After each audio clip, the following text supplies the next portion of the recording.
So we're here. Hello, everybody that's joined in. I'm Margaret Scott. I'm here with Krithika Varagur and John Gershman. John and I are part of the New York Southeast Asia Network, and we're here to talk to Krithika about her just published book.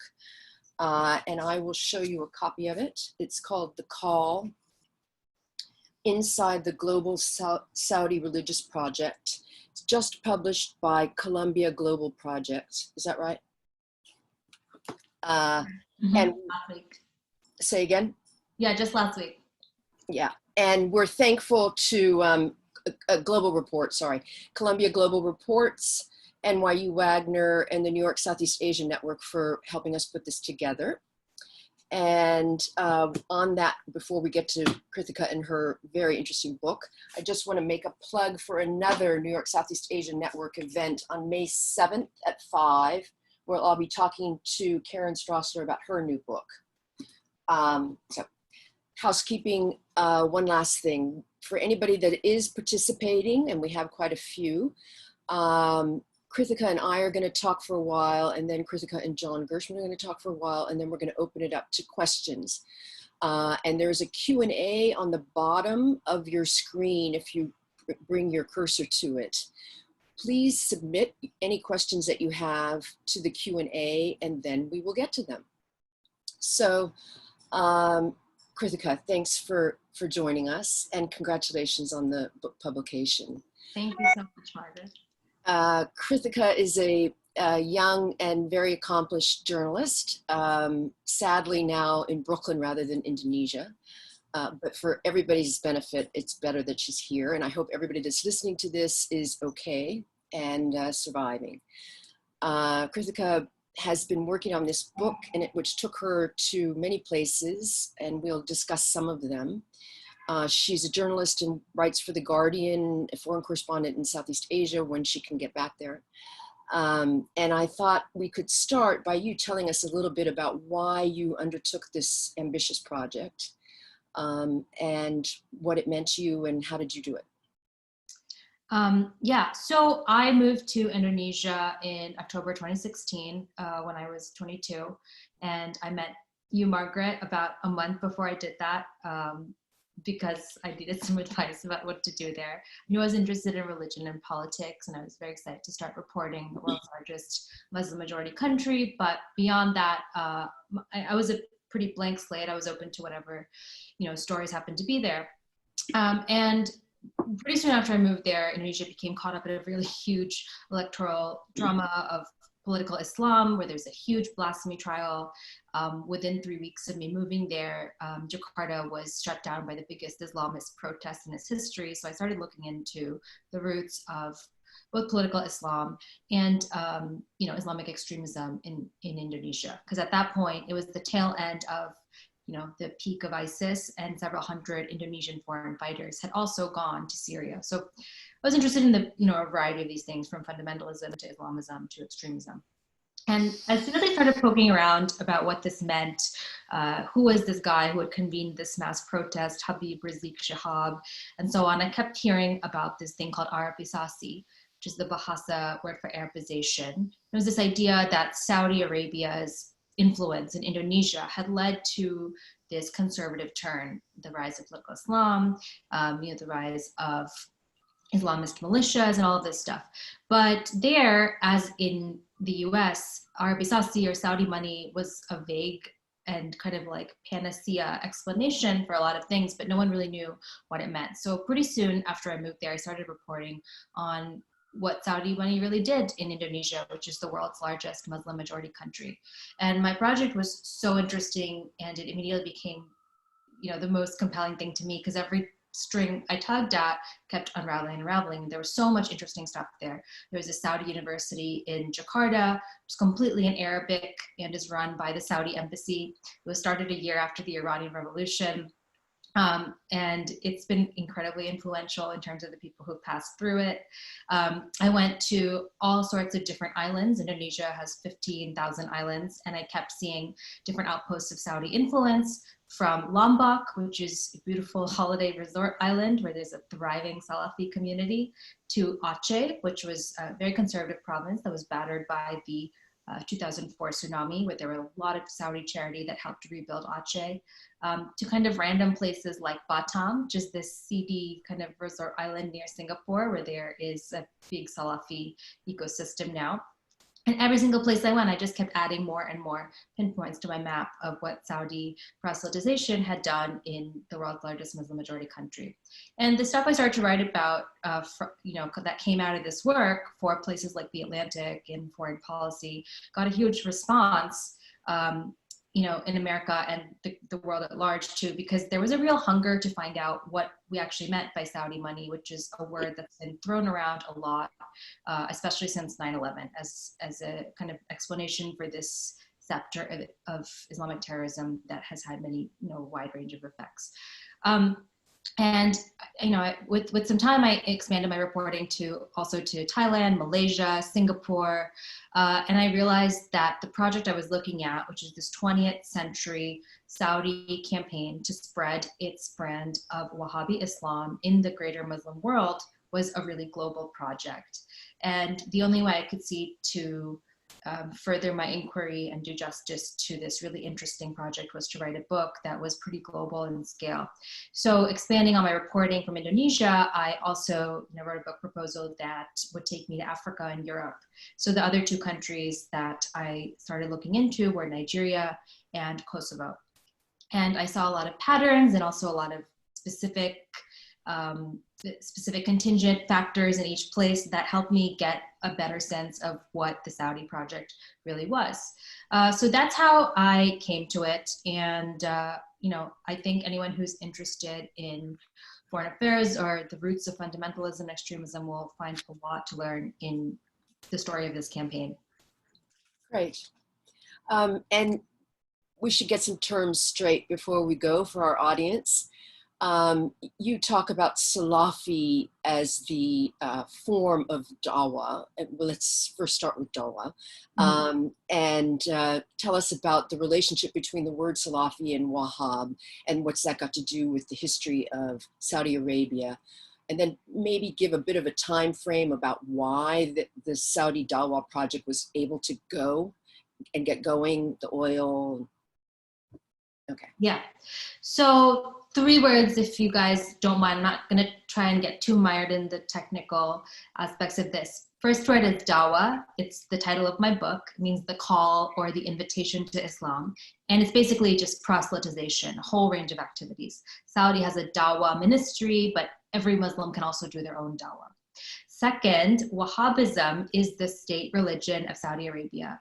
It's a puritanical strain of Islam that started in the late 18th century when a preacher named Muhammad ibn Abd al-Wahhab found a pretty big following in the Arabian desert by decrying a whole range of Sufi practices, things that he considered idolatrous, like visiting tombs and shrines, celebrating the Prophet's birthday, and just, all kinds of things that he thought were deviant. And he preached this very austere, literalist, fundamentalist kind of Islam that actually was very popular in the desert at the time. So given his popularity and his willingness to use military force to achieve his goals, the House of Saud, the Saudi royal family, decided to try and form a partnership with him. And towards the end of the 18th century, they signed a pact between the Saudi king at the time and Wahhab, where they said the Saudi royal family will protect Wahhab and his preachers, and Wahhab and his preachers would give religious legitimacy to the Saudi royal family. In some form or another, that pact has been in place until today. So Wahhabism is still the state religion of Saudi Arabia. It's very specific to Saudi. It involves obedience to the Saudi royal family, so it doesn't necessarily make sense outside Saudi Arabia. It's like their national version of Islam. And the modern Saudi state was founded in 1932 by Saudi royal family, so up until today, this pact is in place. Salafi is a a similar but distinct fundamentalist movement that started in 20th century Egypt as an anti-colonial movement reacting to Western imperialism. And the idea was that instead of trying to be more like the West, we'll look to our ancestors, the Salaf, the first 3 generations of Muslims, and go back to the Quran and Hadith, go back to abolishing these kind of deviant practices. We'll live simply, we'll live austerely. In effect, the Wahhabi and Salafi lifestyles for the ordinary person end up quite similar. So Wahhabism and Salafism found a lot in common in the 20th century. When Saudi Arabia started proselytizing abroad, it's a Wahhabi dawah, it's a Wahhabi call to Islam, but it ended up usually creating Salafis because they're so similar, but Wahhabism is pretty specific to the Saudi royal family. So when we talk about the effects of Saudi money today, we're talking about Salafi communities all over the world. So in Indonesia, I wouldn't say that there are any Wahhabis there. There are many Salafis, but there's no one in Indonesia who feels allegiance to the Saudi royal family. So that's why I tend to use Salafi in terms of this project. And just real quick timeline, Saudi Arabia was founded in 1932. It's a very young country. By the Saudi royal family, King Abdulaziz. 1938 was when oil was found there for the first time in the eastern province. 1945 is when the US-Saudi alliance began between FDR and King Abdulaziz on the USS Murphy during World War II. 1965 is when the Saudi project worldwide began in earnest because King Faisal became the monarch and he had a very expansive global mindset and wanted to influence the Muslim world and not just the region. And then 1979 is the last important year. It was the year of the Iranian Revolution. And it was also the year of the siege of the Grand Mosque in Mecca. So these 2 threats, one external, one internal, that really kicked Saudi ambitions into high gear. Great, thanks for that. Now let's go of how that King Faisal mission and project, which is really his baby, came to Indonesia. And there's patterns that you start in the telling of that story, which I've also done a fair amount of work on, that is repeated in places where I've never been. And that is the role of King Faisal, to the picking of an individual in the host country that will be the conduit for that influence and money. And then the creation, mostly through education and education in countries and scholarships to Saudi Arabia, that create these linkages that then grow over generations. So tell us a little bit about how it happened in Indonesia and aware of those patterns. Yeah, and as we've both written, the single most important person who helped seed Saudi influence in Indonesia was Mohammed Natsir.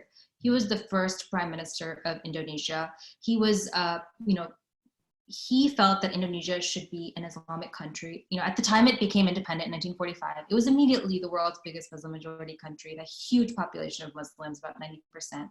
But the vision of Indonesia's other founding fathers, like the President Sukarno, was that it should be a more secular and pluralist country. So there was some clash there, and it ended badly. He was exiled into the jungle, and then he was pushed out of politics altogether.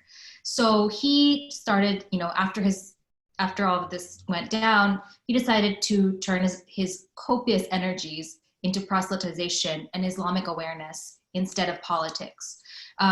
And he found a great partner in this in King Faisal, who at the same time in the 1960s was looking to spread Saudi influence abroad. So Mohammed Natsir and King Faisal became very close. Natsir visited the kingdom many times. Faisal looked upon him very positively. And he asked him in the 1960s, "What can I do for you?" And Natsir said, "I want to help the children of Indonesia." And what that meant was Faisal opened the taps to scholarships and Saudi proselytization money to Natsir, millions of dollars starting in the 1960s. And the organization that he founded was called Dewan Dakwah Islamiyah Indonesia, or the Indonesian Islamic Propagation Foundation, DDII, still exists today in a building called the Dakwah Tower in Jakarta. So that organization kind of became the umbrella node of influence, the umbrella organization distributing Saudi money across Indonesia. So Natsir was at first he was very paranoid about Christianity in Indonesia. So he started doing a lot of dawah to make sure people remained Muslim and didn't get swept up in this nationalist fervor of secular post-colonial Indonesia. But then after 1979, Dewan Dakwah became very anti-Shia in nature too, because Saudi was going in that direction. And then the organization also funded a variety of very important institutions, including the Nuruki School in Central Java, which later became known as the Ivy League for jihadists, because it became a center of, you know, Salafi jihadist circles in Indonesia.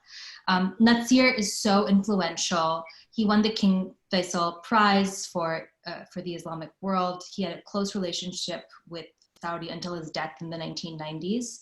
And he handpicked many of the important people who would continue his legacy. So the president of DDII today is a guy called Mohammed Siddiq, who was a college student when Natsir was in jail. Went to visit Natsir, he became his protege, and was, you know, hand chosen by him to continue his mission. So everywhere you go today, even though Natsir is dead, his legacy can be found across the Dawah apparatus. The Cold War dimension of this relationship between the Dawah Project, Saudi Arabia and the United States is a rich one, but I don't want to go into it. But if anybody has a question about that, maybe we could go back to it in the Q&A. Is what I want to move forward to, which is a theme that runs throughout your book and other places, but in Indonesia, I have some specific questions. The Saudi Dawah was based on a form of quietism, that it was a return to the fundamentals of Islam, the first three generations around the Prophet. It was obedience to the leader and a very strict, austere form of worship and belief. However, your book starts in Indonesia with an extremely not quietistic movement of mobilization of Islamists in Indonesia. How did that arc of change go from Salafi quietism to extreme interest in politics and involvement in political questions and the public sphere? That's a really good question. And it gets to the heart of what I took away about the Saudi project, was that it's not focused. It's almost like they threw spaghetti against a wall to see what stuck. They weren't picky in the 1960s, and especially after the Iranian Revolution, about what exactly they were funding. Basically anything, and they also devolved a lot of authority to their deputies on the ground. So it's not like there was one ministry or one person in Saudi directing this ideological project worldwide. They kind of allocated a certain large amount of funds and then let people on the ground kind of run with it. So really wasn't that King Faisal was trying to influence Indonesia in a specific way. He trusted Natsir to fund whatever he saw fit. And, you know, Indonesia is so far from Saudi Arabia that what they saw as in line with their Dawah project was different than what Saudi saw. So they ended up funding political Islam, as well as quietist Salafism, as well as Salafi jihadism, as well as, you know, ordinary students who would never identify themselves as Salafi. And political Islam in particular in Indonesia was supported by Saudi Dawah. Indonesia's Muslim Brotherhood inspired party, the PKS, was recruited heavily from Lipia University. And that was not by design, but that was just a side effect, because there wasn't that much control that they had over the end goal of their money.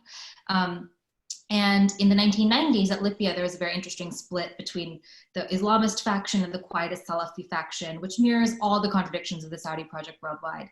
They do support both political Islamists and Salafis, and they do support both moderates and, you know, hardliners.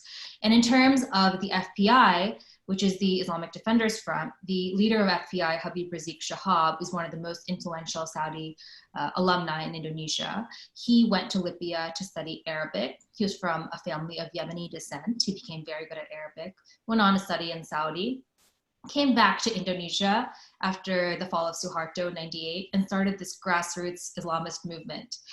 There's nothing about FPI that like necessarily makes sense in Saudi Arabia. It's incredibly site specific. They did all, I mean, maybe their Hisbah police was, had some parallel in the Hisbah in Saudi, but it was very much an Indonesian phenomenon. It wasn't like a Saudi phenomenon. And he managed to use his Arabic skills and his credentials and the prestige of being a Saudi alumna to mobilize this grassroots network that wanted to influence Indonesian politics. So when he finally ascended to the national stage in 2016 by doing these mass rallies, the context had gone so far from the original goals of Saudi that they could not have possibly predicted it. Nevertheless, he did manage to shape that whole election. Him with actually, he's not really that Salafi. It's the other members that were Bakhtiar Nasir and others that are much more Salafi. But the transition from quietism to deep involvement in politics is staggering, and points to another thing, aspect of your book that I think is very important, is that you say that the Saudi influence probably peaked 10 or 20 years ago. Mm-hmm. And certainly the money has decreased dramatically post 9/11, and now with the crash of the economy, Saudi Arabia is not throwing that much money outside of the country anymore. Yet its influence has been baked into the soil or created a mutation that took on a life of its own. How do you describe what has happened in Indonesia but elsewhere, that this influence seems to be greater now, even though the money and the real project peaked a long time ago? I mean, they basically taught a man to fish, is how I'd say it. In terms of absolute investments, it's just quite low now. It has no comparison to the 80s and 90s.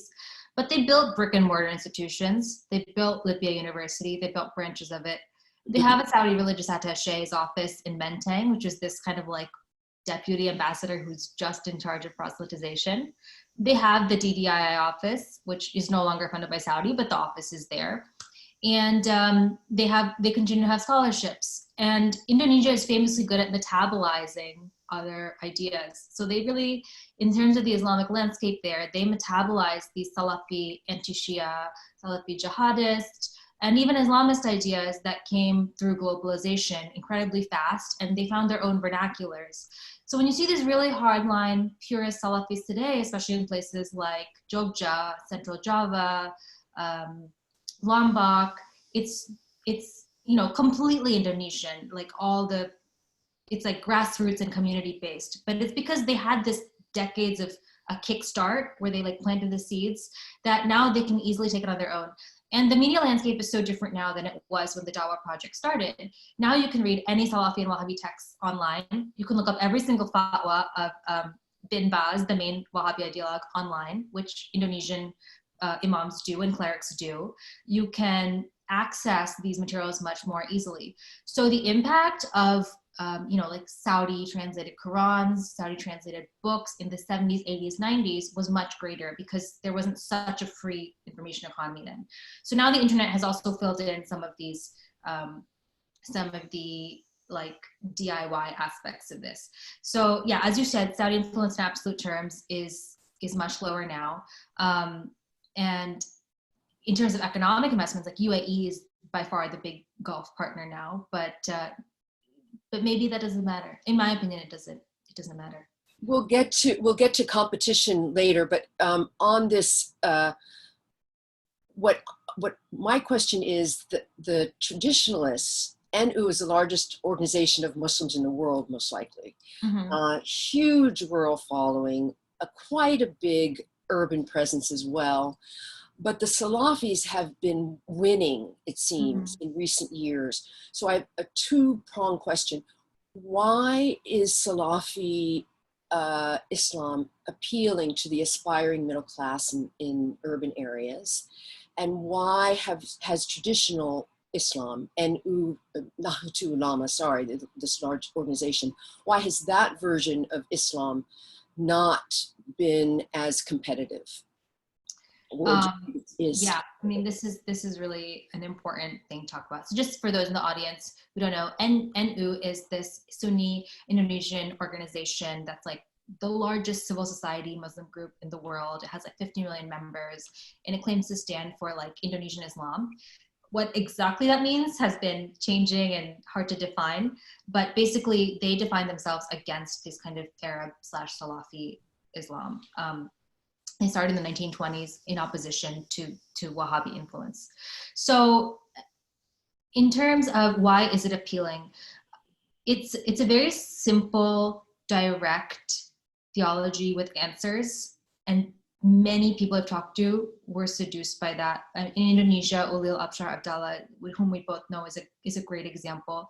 He's a brilliant Sufi scholar, came from a very poor town in central Java, and got a scholarship to Libya. And when he came to the big city and came to this university, he was so dazzled by the Arabic, the foreign faculty, and these books that promised direct answers to everything without having to, you don't have to interpret everything. There is a correct thing to do. He said it was incredibly seductive.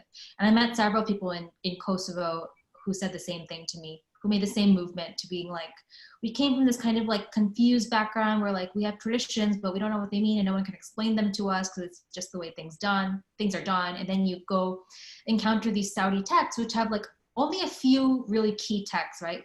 Wahhab's Book of Tawheed, maybe like Bin Baz's fatwas, the medieval theologian Ibn Taymiyyah, and it's like this canon, and everyone around the world reads this canon, and it's just like it's simple, it's there, it's easy.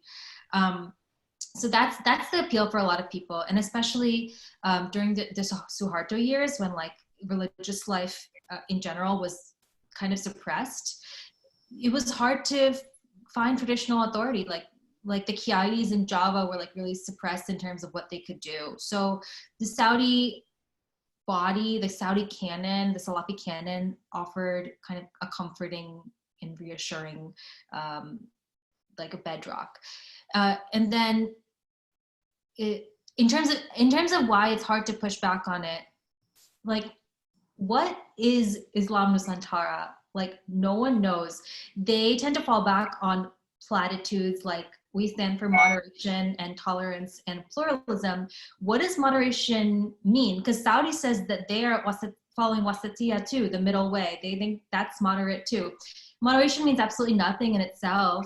And Islam Nusantara was announced, by the way, Islam Nusantara is Islam of the Archipelago. It was announced in 2015 at like a conference as like a branding effort, and no one really thought through what exactly it meant. And then they were descended into internecine warfare about what Indonesian Islam really is.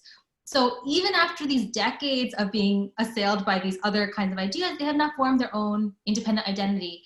And maybe they can't, because NU says that they are traditionalists. They don't say they're progressive, they say they're traditionalists.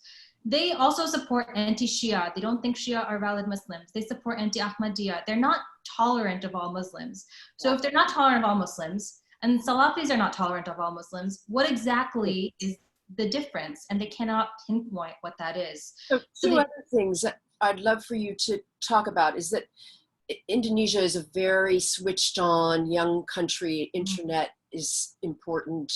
Popular culture moves very quickly. The Salafi world glommed onto radio stations, Twitter, Instagram, the internet, embraced it.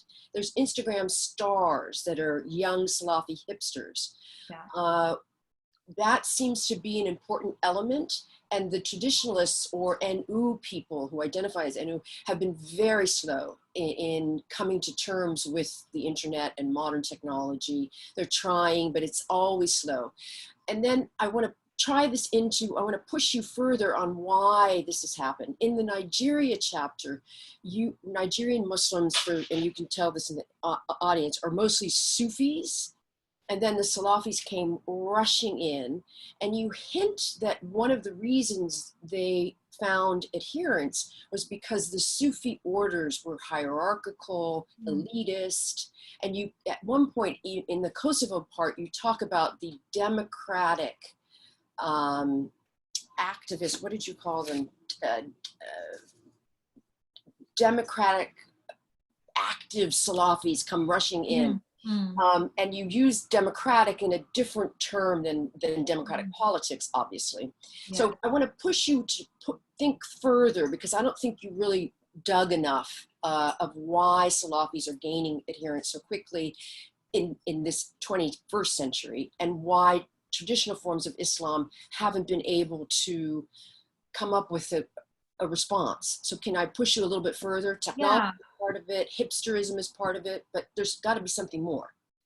Well, they had a running start in both Nigeria and in Indonesia because they, in both places they had to take the combative posture. They were on the offensive, so the onus was on them to refine their message sooner and better and make it effective. That's the nature of establishments. You're talking about after Suharto, the democratic opening, the Salafis were quicker to fill that vacuum and get there. Okay. Right. But also during the 1960s, 70s, 80s, they had to stake a claim where there wasn't one before. So they had to make a case for themselves. Whereas Javanese Islam, it has centuries of tradition behind it. So it doesn't need to make a case for itself. And same exact thing happened in Nigeria, where there's two main Sufi brotherhoods in northern Nigeria, the Tijani and Qadiri.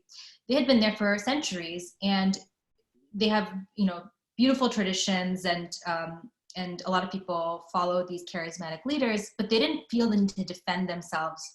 And they kind of, even today, a lot of the Sufi sheikhs in Nigeria kind of think social media is below them. They're like, they have a little bit of distaste for it. They don't like it because it's a difference between a religion of elites and a religion of populists, right? So Salafis in both places have always been the populist approach. Like, it fights traditional authority. It says Javanese Kiai and Sufi sheikhs are not the people who can tell you what Islam is. You can tell yourself what Islam is. You can go back to these books that we all have. You don't need to listen to these authorities. And that's appealing to, I think, to anyone. It's an anti-establishment message. And then in terms of social media, because they had this running start in 1998 in Indonesia when the Suharto dictatorship collapsed, Salafis and also Islamists were very quick to propagate their message on these new channels, the newly free press, newly free TV and radio channels. And they had, again, a very simple message that they'd honed over several decades that they were able to mobilize really quick. And I forget his name, but I met with the NU head of digital media several times, and they admit they are playing catch up even to this day. And what are they playing catch up on, right? Like, while Salafi preachers on YouTube have their like incredibly popular channels where they like field questions from people and refer to fatwas from Saudi, and they have all these like local media outlets, Salafi radio outlets like Hong Radio and Radio Roja in Bogor. There's just a huge public sphere and a lot of options. And if you drive around West Java, I always hear Radio Roja playing. Like, that's the default option because it's been around for so long. They have tons of programming and they just like push it out. So, I think because they, as much as they want to say that this is the original Islam of the 8th century, like Salafism and Wahhabism are super modern movements. So they've always had this kind of sharp edge because they need to dig their heels into the ground. So that's why their message has been more popular. And then in Indonesia, it's like augmented by like a very online population, like huge netizen, and they love posting and they're great at posting. Even yesterday I was reading Kompas and they had written about this like dangdut singer who wanted to do hijrah and become like a good Muslim again. And there's a lot of grassroots movements towards piety that young people are finding now. I would never say it's all because of Saudi influence. A lot of young people in Indonesia today are just like, their way of individuating is to express piety on social media and things like that. That's the whole hijrah movement, this movement to return to Islam and be more pious, because they didn't, they feel alienated by this Suharto era kind of like secular pluralist identity of their parents maybe. So a lot of younger people there are much more religious than their parents. So it's like a perfect storm. This combination of like Salafi messaging is sharp, and Salafis are the first to take to social media, and then young Indonesians are just like good at posting. It just like combines, and that's why they have such a command over the public sphere. So it's possible, because it's also this zealot newness that you mentioned in it, and so it's appealing. It's possible that because at the end of the book, you really hint at the competition is coming in, that the Saudi way may not be the only way and always the one that's going to be so attractive. Before we get to that, you call it a multipolar world, that the 20th century was the Saudi century for world Islam. It may not be that forever. And I want to turn it to John because I'd like to expand our conversation to more places in Southeast Asia that have different histories, but also Salafi presence and Saudi influence and the Dawah project. John, over to you. Thanks, Margaret. And just a reminder to folks that although the conversation here is focusing largely on Southeast Asia, that of course Krithika's book discusses Nigeria, Kosovo, and other dimensions of kind of Saudi involvement. So I'm wondering, Krithika, if you could talk a little bit about Saudi involvement in the southern Philippines and southern Thailand. You note in the book that in the region, Indonesia is no longer the dominant kind of financial focus, that actually the southern Philippines is the dominant focus. So I'm wondering if you could talk a little bit, did we see the same patterns that you chronicle in Indonesia in these other areas, or is there some contextual variation or difference in approaches to the Saudi approach in southern Thailand and the Philippines? So I would say neither of them have a Dawah infrastructure as developed as the one in Indonesia, which just has like the whole hog from the religious attaché to all these charities and dedicated bodies. In both the Philippines and Thailand, Muslims are a minority population, and in Thailand specifically, they're a besieged minority population. So it's just a little bit different what they're doing there. So just for people in the audience, in southern Thailand, so Thailand's a Buddhist country. It's a kind of Buddhist monarchy, nation state. And in southern Thailand, there's this Malay Muslim culture. And in deep South Thailand, there's even an insurgency where they kind of want to break away from Thailand. So in southern Thailand, Saudi Dawah has facilitated a pretty interesting and thriving Salafi movement there, based in Yala and Patani, which are these old Malay sultanates in southern Thailand. They have, once again, they partnered with a single person, a very charismatic preacher named Ismail Lutfi, who's a prominent Salafi there, and he started these 3 big universities thanks to Saudi money, and there's now like a pretty vibrant Salafi movement there. And the interesting thing there is that the Salafi movement in Thailand fits into this backdrop of a violent insurgency. So many people I've spoken to in Thailand actually say that Salafism has been positive there because at least gives like Muslim youth an outlet to joining a separatist militant insurgency. So a lot of, the typical Salafi line is that Salafism is about quietism and peace. And sometimes it's like, what are you talking about? But in Thailand, I really think like that dynamic is very visible because this new Salafi identity in the last 20, 30 years has really funneled away quite a few young people away from the militancy there. So that's super interesting to me. And Ismail Lutfi has connections with the Greater Southeast Asia Network. He was friends with the guy who's in Guantanamo, I forget his name, from Indonesia.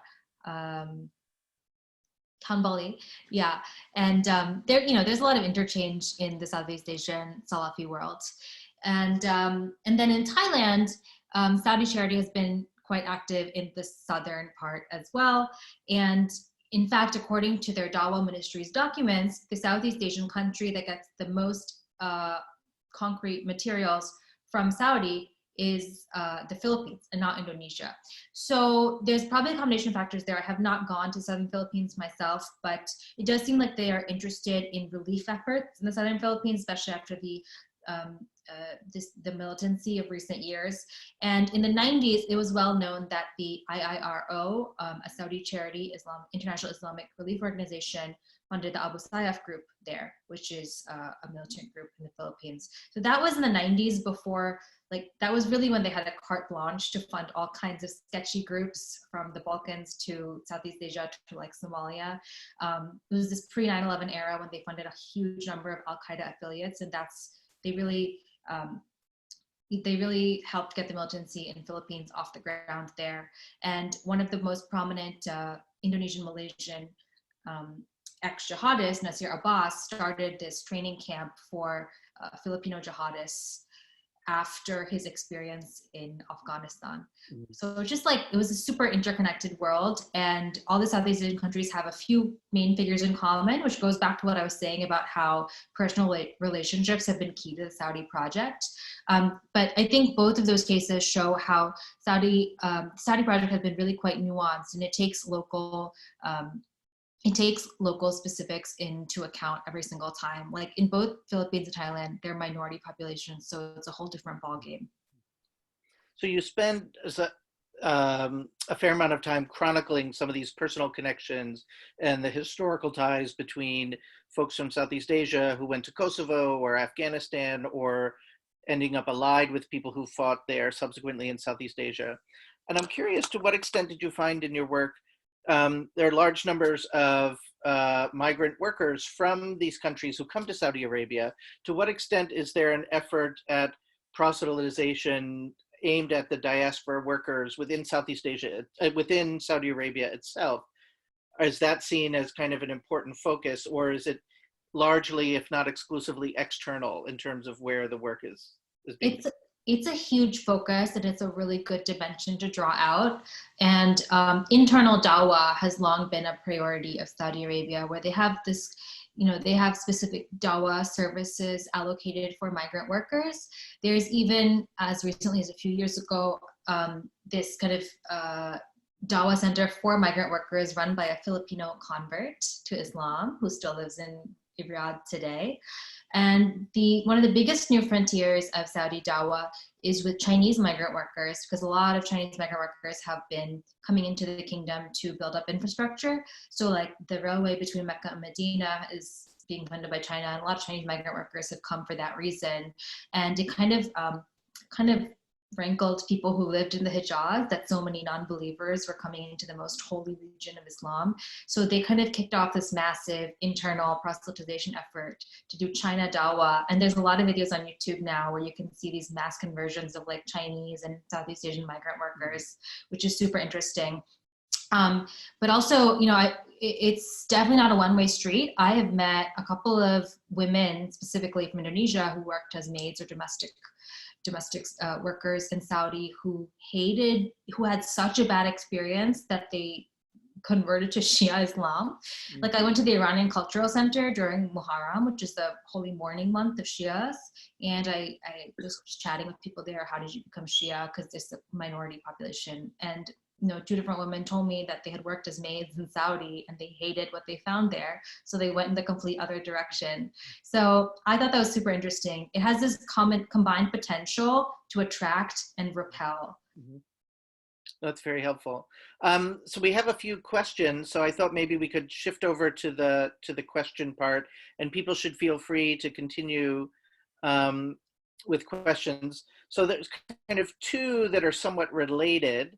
So maybe we can post them together and you can respond to them. Mm-hmm. One is just a general question of how significant is Saudi influence in Indonesia overall, given that the majority of Muslims in Indonesia are relatively moderate?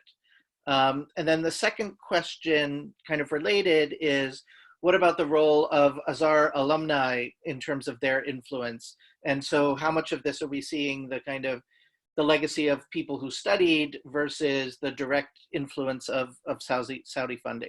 Mm-hmm. These are really good questions. And I think the first one touches on the fact that there are like 220 million of 250 million Muslims in Indonesia. So, it's a huge population. We definitely cannot generalize about it. But I think the Saudi campaign has had an outsized influence in terms of its ideas, because the thing that sets Saudi dawah apart from other countries' dawah or globalizing influences in general is that it had these kind of specific vectors at certain points. Like, for example, the anti-Shia sentiment in Indonesia today, to me, would not exist without Saudi dawah. The existence of Salafi jihadi circles today, to me, would not have come together without Saudi dawah. So I think some of these really specific points that are shared between Indonesia and the rest of the world are pretty directly linked to Saudi dawah.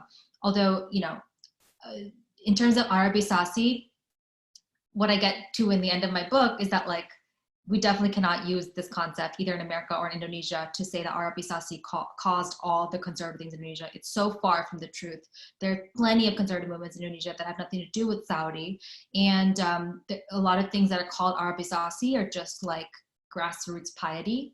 Like a lot of Indonesians today will say that like women wearing hijabs is Arabisasi, and that's simply not true. It's kind of that like Suharto dictatorship suppressed hijab wearing. So once it became a democracy, more people started wearing hijabs, or like they became part of the global ummah.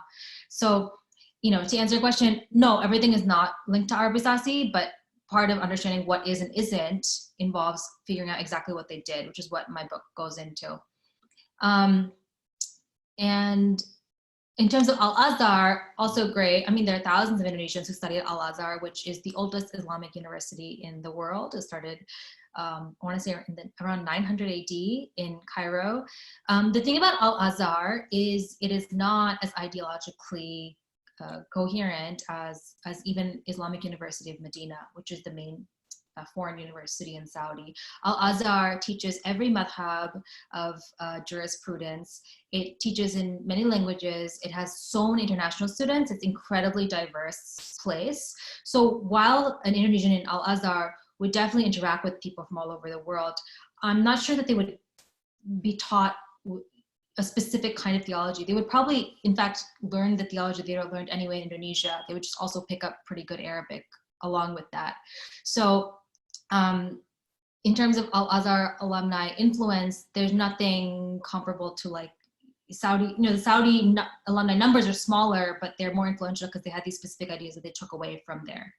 But anyway, it's a good question. It's like Saudi's not the only place you can go abroad to study.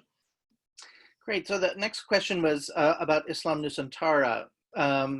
You mentioned it briefly, but maybe you could elaborate a little more. Do you think it is a reaction to the Salafi movement, or is it a kind of reclamation or a return to a more syncretic view of religion? And then how does social media play out in this context? Yeah, so Islam Nusantara was like, it is not like a timeless and ancient concept. It was actually kind of put forth at an NU conference in 2015. And I think it was part of Indonesia trying to enter this crowded, multipolar Islamic world where every country is now trying to differentiate its own Islam. And Indonesia, of course, has a right to prototype its own version of Islam because it's the world's largest Muslim majority country. But I think that they were maybe premature in putting it out because it's quite hard for me or anyone else to tell what it stands for. I don't think syncretism is what Islam Nusantara stands for. I don't think that they would want, despite the fact that a lot of indigenous religion is present in folk Islams, I don't think the NU establishment actually promotes syncretism with like Hindu and Buddhism. That would seem pretty like shirk or polytheistic to me. But again, in lieu of that, I'm really not sure what they stand for. I think they're working it out themselves. NU is always a very self-reflective organization. They hold a lot of conferences and things like that. They're also not the only Islamic organization in Indonesia, right? So like Muhammadiyah is another massive organization, which is more conservative in bent. And they tend to have like more of a narcissism of small differences with Saudi influence. But I would say in terms of Islam Nusantara concept, they are trying to figure out how to project their country's Islam in the world. And to me, so far it's been muddled, but that's not to say it will be forever. I think they might well figure it out. They have a long time to go. Like Saudi money is not the big issue anymore. And the field is wide open for them to figure something out. Great. The next question is asking about how Saudi Arabia evaluates the success and failures of their dawah activities. And did you talk to folks about how they would measure or evaluate that impact? Yeah, I spoke to folks on the ground in Indonesia and Nigeria. And so I would say that in terms of, so I think Saudi is very proud of its history in the Muslim world, and even today it styles itself as the heart of the Arab and Islamic worlds, even under Vision 2030, which is the economic modernization program of Saudi Arabia. But I also think that Crown Prince Mohammed bin Salman is very conscious of Saudi Arabia's reputation for propagating extremism abroad, especially after 9/11. And he's made a lot of pretty sweeping statements in the media, being like, we're going to eliminate extremism within one generation. We're standing for moderate Islam. Like, we're no longer exporting Wahhabism. So he is incredibly conscious of this image. And I think he's trying to change people's perception of what this means. So Vision 2030 has definitely seeped into the Saudi Dawah project, and they no longer want to be seen as propagating, a puritanical kind of Islam. That being said, MBS is still pretty anti-Shia. He's still a Wahhabi, because like all people in the Saudi royal family are. So he and the administration of him is trying to figure out what exactly to do. Something interesting is that they've been trying to recast Wahhab as a historical figure and not as like a puritanical Martin Luther per se. So they've turned his mosque outside Riyadh into like a tourist attraction, and they call Diriyah the home of the first Saudi state. So they're kind of trying to like recast their image as not the root of extremism in the world. So I think they're very image conscious. And something interesting at Lipia, the Saudi university in Jakarta, is that it's like blanketed in Vision 2030 stuff now. So this rhetoric at least is filtering out into their Dawah apparatus, but what it means, hard to tell. Great. Next is, what do you see as the relationship between Muhammadiyah and Salafism? Muhammadiyah, I'm sorry.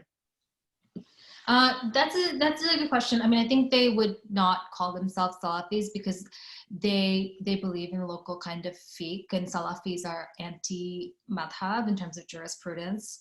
I think they probably have a lot of elective affinities in terms of desire to return to the text and kind of prescriptive social practices. But I don't think anyone in Muhammadiyah would call themselves Salafi, because Salafi is such an othered term in Indonesia, and Muhammadiyah is very proud of being an Indonesian movement. And there have been many Indonesian conservative movements, including Muhammadiyah and Persis, Persatuan Islam.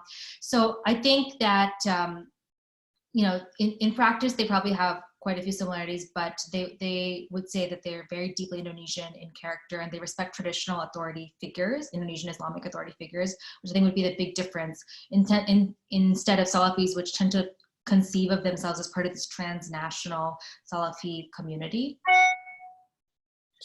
May I have a two-finger on how Saudis evaluate their project? I found, reading your book, Krithika, that you often blur Salafis who are just Salafis and violent extremists, and and sometimes you describe the arc of going, like with Boko Haram, which is a fascinating part of your book. So I have a question on why is it that in some places Salafis wind up becoming Salafi jihadists.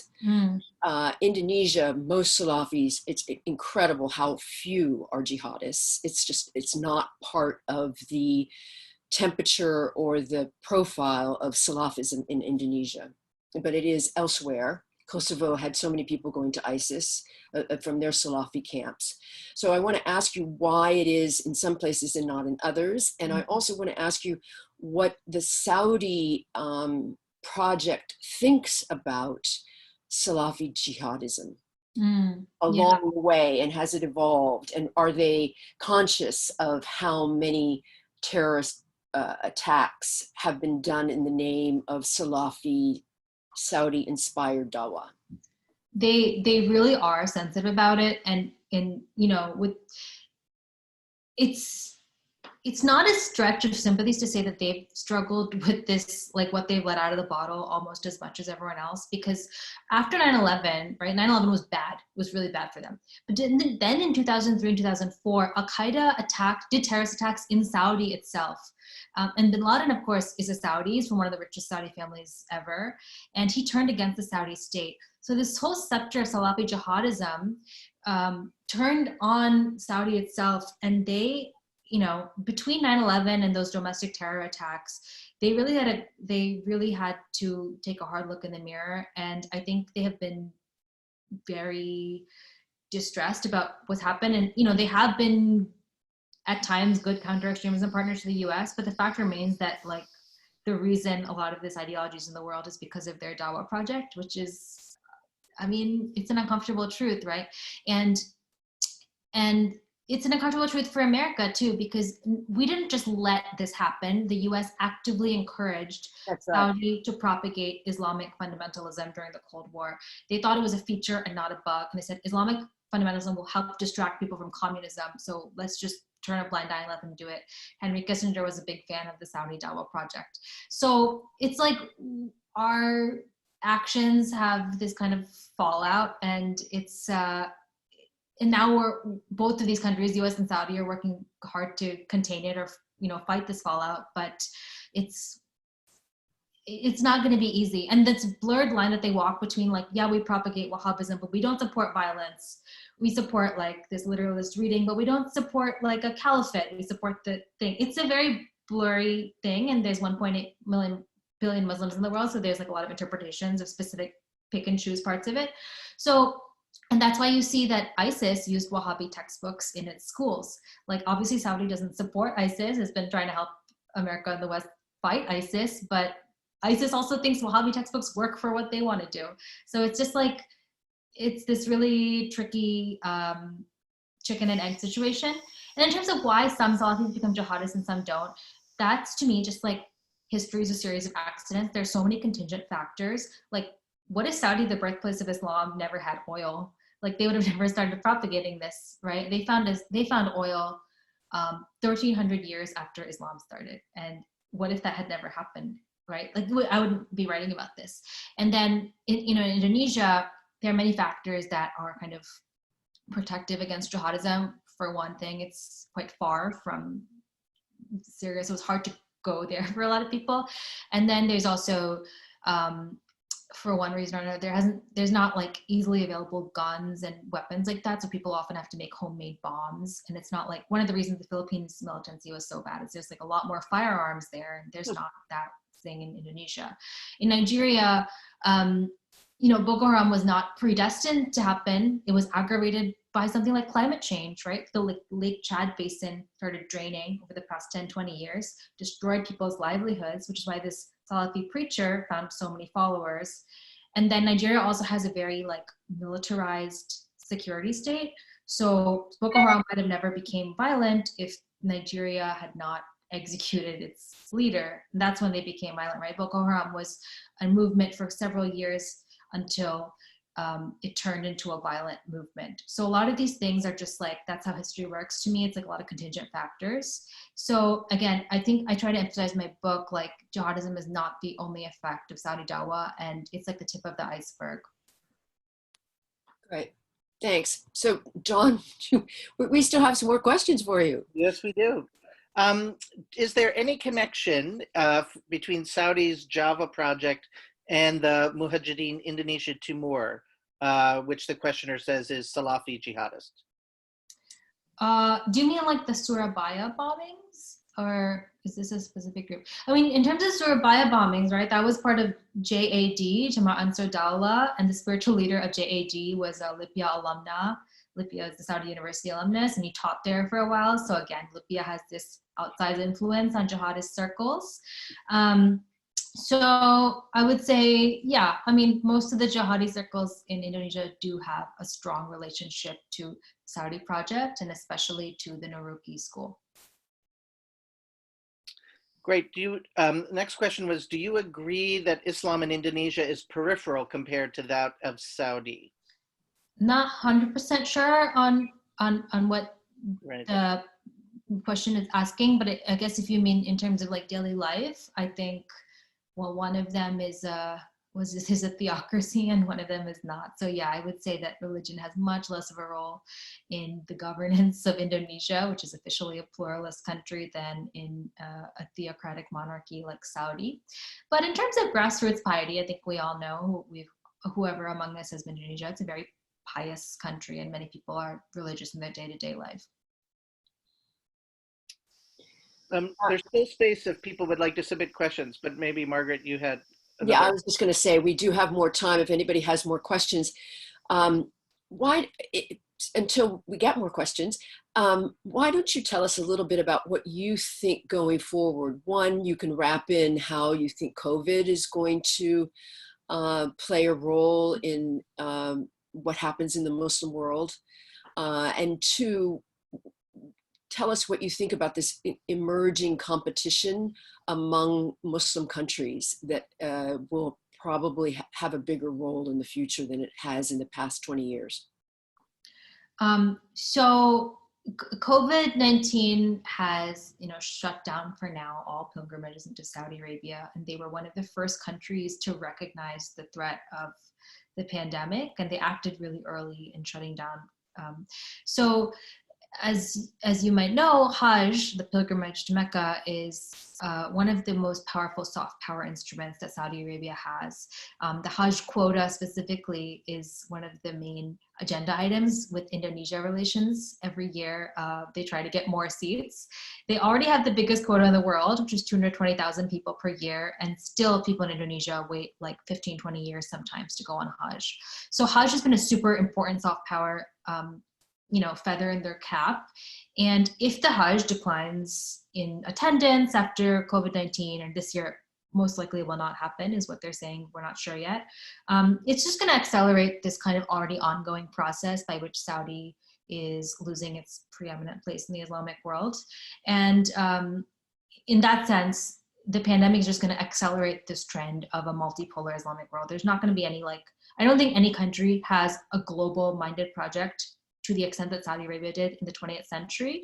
There are many countries that are trying out their own projects. Turkey is definitely investing a lot in the Balkans and in Africa as well. The UAE is supporting a lot of Sufi-oriented movements around the world. Qatar is supporting a lot of Islamist movements around the world. They're all trying their own thing. Indonesia is still trying to get Islamist Nusantara off the ground, and I hope they do. But I basically think it's kind of be like a friend is compared to Westphalianization. Like after the wars of religion, they kind of have this status quo in Europe where there's this balance of power. So I think we're going to move towards this balance of powers model where every major Islamic power has certain clout, but none of them is going to have this overarching project like the one I wrote about in the book. I'm wondering if you could elaborate a little bit more on the extent to which you see any other groups attempting to kind of fill a space in terms of these kinds of dynamics with the prospect of at least a reasonably sustained economic crisis for Saudi Arabia. Do you see other organizations or groups trying to move to fill the space that previously occupied by, at least in resource terms, by Saudi's Dawah? As of now, I don't think any country is trying to fill the Dawah space because it requires a movement of people and materials that's just not happening during the pandemic, especially in terms of seeding relationships at this point is going to be pretty hard because think about these transnational flows is that they all ground to a halt. So in terms of filling the vacuum in the immediate future, I don't really see anyone coming in. I would say the closest thing that I can compare to the Saudi project is that Turkey is really doing a full court press in the Balkans. They manage everything from Hajj to renovating mosques all across the Islamic Balkans. In terms of the ambition, scale, and omnipresence of that, it reminds me a lot of what people have described the Saudi project as in the late 20th century. But in terms of rushing to fill the COVID vacuum, I don't see that happening because transnational flows, again, are just so stopped right now. So our person who was talking about peripheral, he or she is talking about what Indonesian Muslims have often riled up and hate, that they're looked at as the periphery of the Muslim world, unimportant. Oh, yeah. I see. They don't speak Arabic. And the question was, he was actually invoking Azumati Asra, the idea that Indonesian Islam is less pure. I don't know what that really means, but do you agree that Islam in Indonesia is peripheral No, I don't at all. I mean, I think sometimes there's an inferiority complex where like Arabic is seen as like you have to know Arabic to be a Muslim, but that's like so not true, and it's so ahistorical to think that way.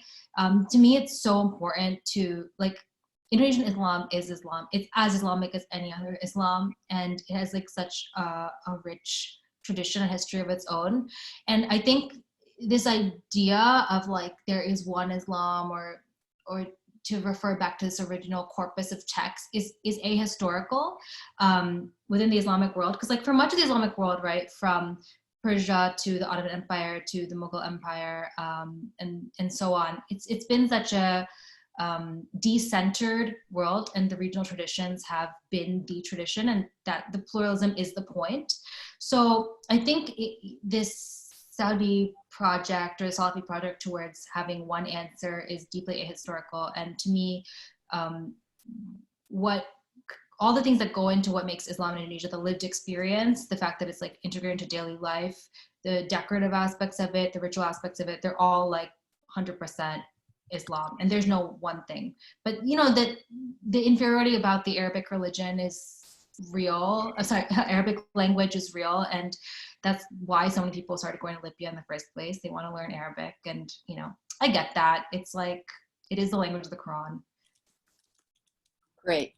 I have one more question, and then I think we might want to give everybody a break because Zooms are very exhausting. And this is kind of a broad question. In '98 in Indonesia, the people who eventually formed PKS were extremely proud and excited about the opening up of their society and proving that Islam and democracy were compatible.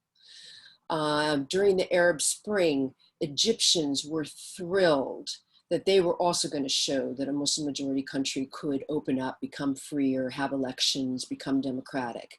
What has happened since both of those events among the younger people that are drawn to Salafi ideas on any interest in democracy I'll just leave it there and you can shape it where you play with it. PKS is so interesting, right? The PKS, the Prosperous Justice Party, is like this Islamist party model on the Muslim Brotherhood and most successful Islamist party in Indonesia.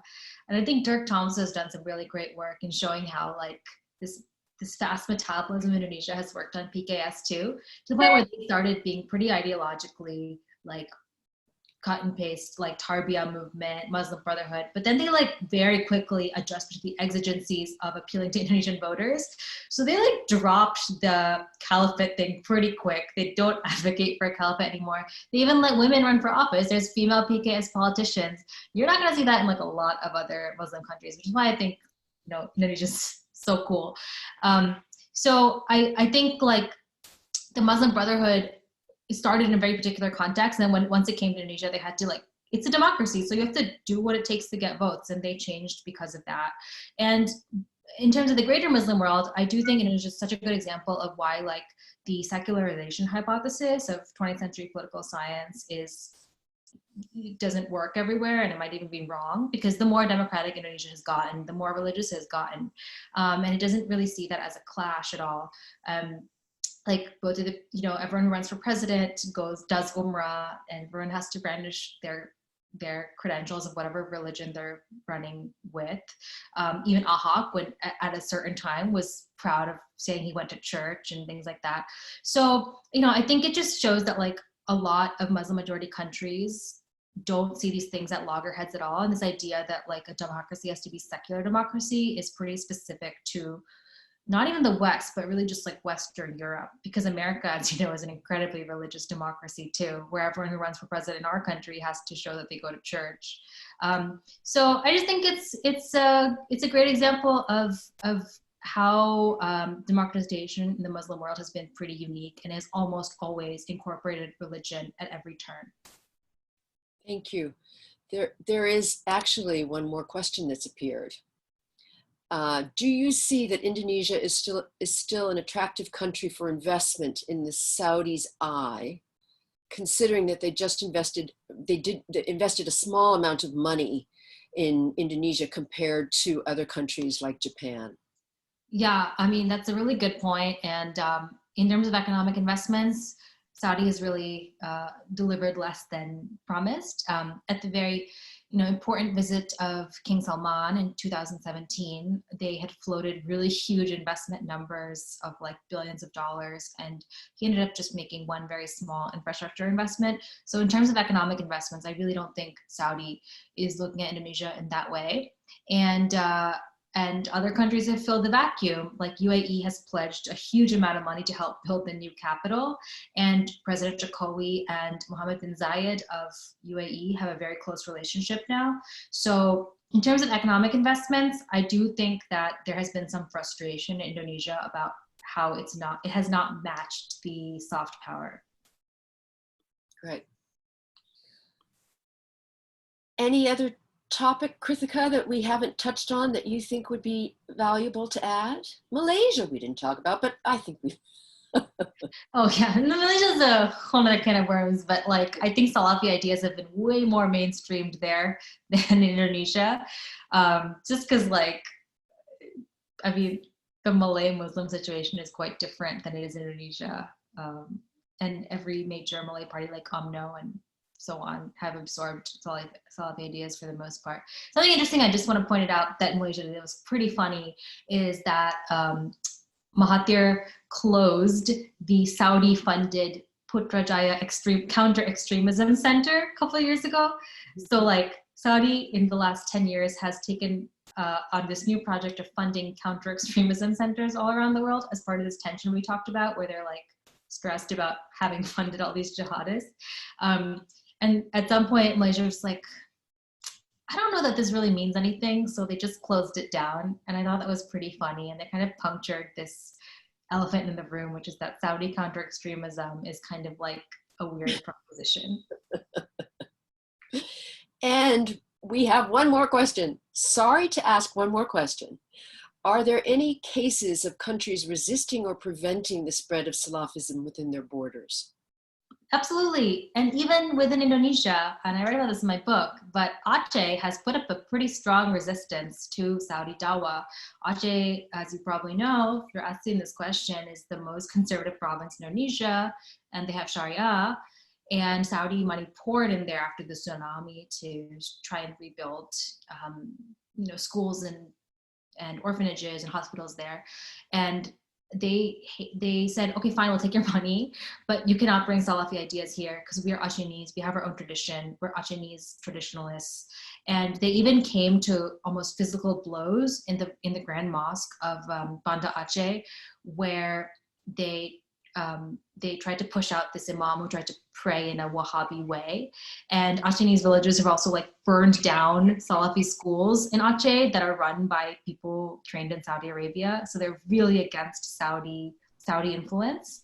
And I think that's so interesting because like if there's any place in Indonesia that you would think would be receptive to Saudi ideas, it would be the most conservative province, but they have put up the strongest resistance I've seen. So yeah, it's absolutely possible to resist. Aceh is a great idea of that. And one guy in the Free Aceh movement told me, we'll take their money, but we won't take their ideas. And to me, that's might be the future of Saudi money. On that note, I want to thank you, John and Krithika, and I want to thank Niet Pool, our coordinator, for helping us put this together. And I hope everybody stays safe. And thank you all for joining us. Thank you so much. Great conversation. Great. Thanks, everyone. Bye.